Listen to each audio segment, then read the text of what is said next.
Kisah Nabi dan Sahabat. Kisah Kilab bin Umayyah dan baktinya kepada orang tua. Seorang laki-laki bernama Kilab bin Umayyah bin Askar. Dia memiliki ayah dan ibu yang sudah tua. Dia menyiapkan susu untuk keduanya tiap pagi dan petang hari. Kemudian datanglah dua orang menemui Kilab, mereka membujuknya untuk pergi berperang. Ternyata Kilab tertarik dengan ajakan tersebut, lalu dia membeli seorang hamba sahaya untuk menggantikannya mengasuh kedua orang tuanya. Setelah itu Kilab pun pergi berjihad. Suatu malam, hamba sahaya tersebut datang dan membawa gelas jatah susu petang hari kepada ibu dan bapak Kilab, ketika keduanya sedang tidur.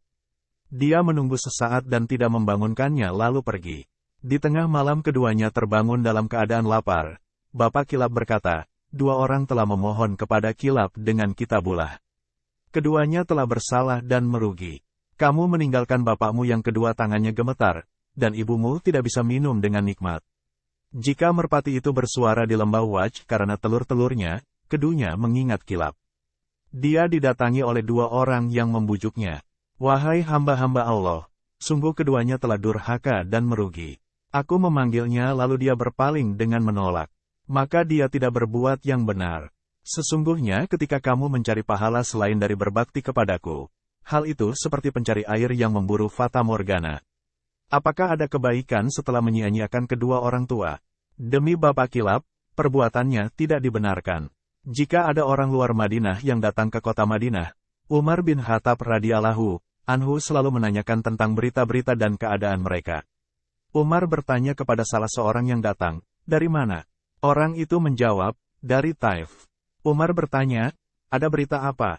Orang itu menjawab, "Aku melihat seorang laki-laki berkata," laki-laki ini menyebut ucapan bapak Kilab di atas.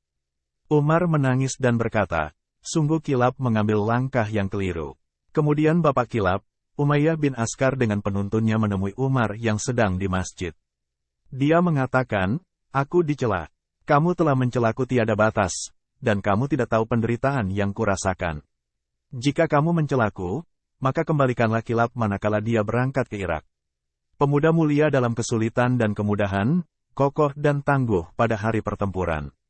Tidak, demi bapakmu, cintaku kepadamu tidaklah usang.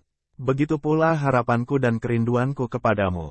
Seandainya kerinduan yang mendalam membelah hati, niscaya hatiku telah terbelah karena kerinduan kepadanya. Aku akan mengadukan Al-Faruq, maksudnya Umar bin Khattab, kepada Tuhannya yang telah menggiring jamaah haji ke tanah berbatu hitam. Aku berdoa kepada Allah dengan berharap pahala darinya di lembah Asyabain sampai air hujan mengalirinya." Sesungguhnya Al-Faruq tidak memanggil Kilab untuk pulang kepada dua orang tua yang sedang kebingungan. Umar menangis. Lalu beliau menulis surat kepada Abu Musa al-Asy'ari agar memulangkan Kilab ke Madinah. Abu Musa berkata kepada Kilab, "Temuilah Amirul Mukminin Umar bin Khattab." Kilab menjawab, "Aku tidak melakukan kesalahan, tidak pula melindungi orang yang bersalah." Abu Musa berkata, "Pergilah." Kilab pulang ke Madinah. Ketika Umar bertemu dengannya, beliau mengatakan, "Sejauh mana kamu berbuat baik kepada orang tuamu?"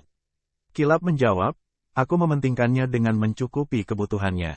Jika aku hendak memerah susu untuknya, maka aku memilih onta betina yang paling gemuk, paling sehat dan paling banyak susunya. Aku mencuci puting susu onta itu, dan barulah aku memerah susunya lalu menghidangkannya kepada mereka." Umar mengutus orang untuk menjemput bapaknya. Bapak Kilab datang dengan terlatih-tatih dan menunduk. Umar bertanya kepadanya, "Apa kabarmu, wahai Abu Kilab?" Dia menjawab, "Seperti yang Anda lihat wahai Amirul Mukminin."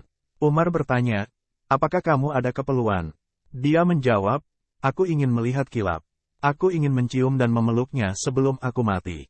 Umar menangis dan berkata, "Keinginanmu akan tercapai insya Allah." Kemudian Umar memerintahkan Kilab agar memerah susu onta untuk bapaknya seperti yang biasa dia lakukan.